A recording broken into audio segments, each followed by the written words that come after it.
प्यारे विद्यार्थियों नमस्कार। डेलो पब्लिक विद्यालय परिवार आपके लिए ऑनलाइन शिक्षा की व्यवस्था कर चुका है।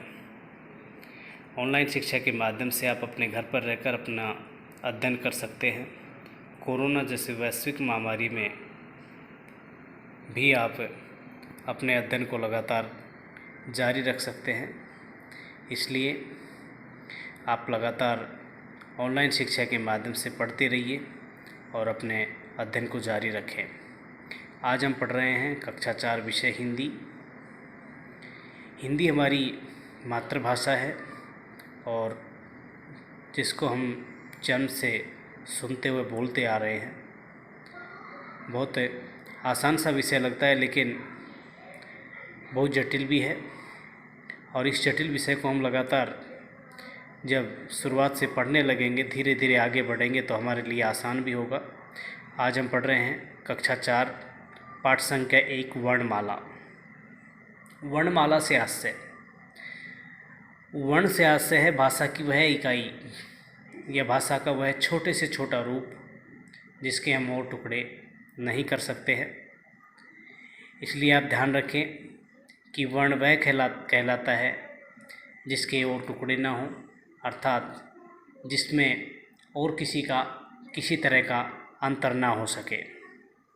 इसलिए वर्ण को जानना आवश्यक है।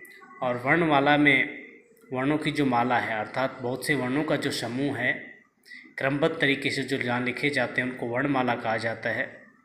ठीक है, तो वर्णमाला में हम वर्णों को जब देखते हैं तो वर्ण अपने स्वतंत्र रूप में वहाँ होते हैं, अर्थात भाषा की वह सबसे छोटी इकाई होती है। पाठ में हम आगे चलें तो वर्णमाला में वर्णमाला की जो परिभाषा यहाँ पे दी गई है कि वर्ण भाषा का सबसे छोटा रूप है। सबसे छोटा से आशय है कि जिसके और टुकड़े नहीं हो सकते, जिसको और नहीं तोड़ा जा सकता। दो या दो से अधिक वर्णों से मिलकर शब्द बनते हैं। बिल्कुल सही बात है। जब हम दो शब्दों को मिलाते हैं, दो वर्णों को मिलाते हैं, तभी शब्द बनते हैं। जैसे आ और मैं को मिलाएंगे तो आ और मैं के मिलने के बाद क्या बनेगा? आम बनेगा। इसी तरह से कै, मैं और लै तीन वर्ण अलग अलग हैं, अगर तीनों को मिलाएंगे तो कमल बनेगा।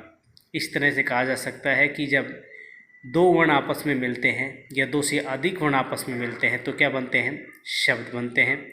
और इसी तरह शब्दों से क्या बनते हैं? वाक्य बनते हैं। सार्थक और व्यवस्थित जो शब्द होते हैं उनसे बनते हैं वाक्य। तो सर्वप्रथम वर्ण ज्ञान आवश्यक है। किसी भी भाषा को पढ़ने से पहले उसके वर्णों के बारे में हमें ज्ञान होना अति आवश्यक है। अगर वर्णों का ज्ञान हमें नहीं होगा तो हम उस भाषा को अच्छे से नहीं पढ़ पाएंगे। वर्ण या अक्षर उस ध्वनि को कहते हैं जिसके खंड या टुकड़े न हो सकें। तो वर्ण की अगर परिभाषा पूछी जाए तो आप कह सकते हैं कि वर्ण या अक्षर उस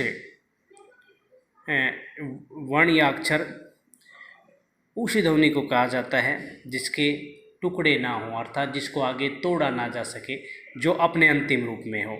वर्णों के क्रमबद्ध समूह को वर्णमाला कहते हैं। क्रमबद्ध अर्थात जो वर्ण एक जगह किसी समूह में क्रम के रूप में क्रम वाइज आते हों। क्रम अर्थात जैसे ए, उसके बाद आ, ई, उ, इस तरह से, जैसे कै, ख, ग, इनका क्रम होना आवश्यक है, उसे वर्णमाला कहा जाता है। वर्णमाला में होते हैं स्वर और व्यंजन। तो सबसे पहले हम जानें स्वरों के बारे में। स्वर जिन वर्णों के उच्चारण के समय बिना रुकावट के मुख से वायु निकलती है, अर्थात जो स्वतंत्र रूप से बोले जा सकते हैं, स्वर कहलाते हैं। बिल्कुल सही बात है। स्वर स्वतंत्र होते हैं और स्वर को बोलने में हमारी जो प्राणवायु है वह कम मात्रा में बाहर निकलती है और निरंतर अर्थात बिना रुकावट के बाहर निकलती है, अर्थात उसमें बीच में कोई व्यवधान नहीं आता है, रुकावट नहीं आती है। हिंदी भाषा में स्वरों की संख्या जो है वो 11 मानी गई है। हिंदी भाषा में हम 11 स्वर पढ़ते हैं। ए, आ, ई, उ, री, ए, ऐ, ओ, औ। और आपकी कक्षा 4 की इस पुस्तक में अंग और अह अर्थात अनुस्वार और विसर्ग युक्त जो हैं इनको स्वर के रूप में लिखा गया है, जबकि ऐसा नहीं है। स्वर हमारी हिंदी भाषा में 11 ही होते हैं। इसके बाद हम पढ़ेंगे व्यंजन। व्यंजन के बारे में हम आगामी कक्षा में पढ़ेंगे। और आज जो आपने पढ़ा है स्वर के बारे में, वर्णमाला के बारे में, वर्ण की परिभाषा, वर्णमाला किसे कहते हैं, स्वर किसे कहते हैं, स्वरों की संख्या कितनी होती है, जो भी आज आपने पढ़ा है इस सब को आप अपनी पुस्तक में होमवर्क के रूप में करेंगे।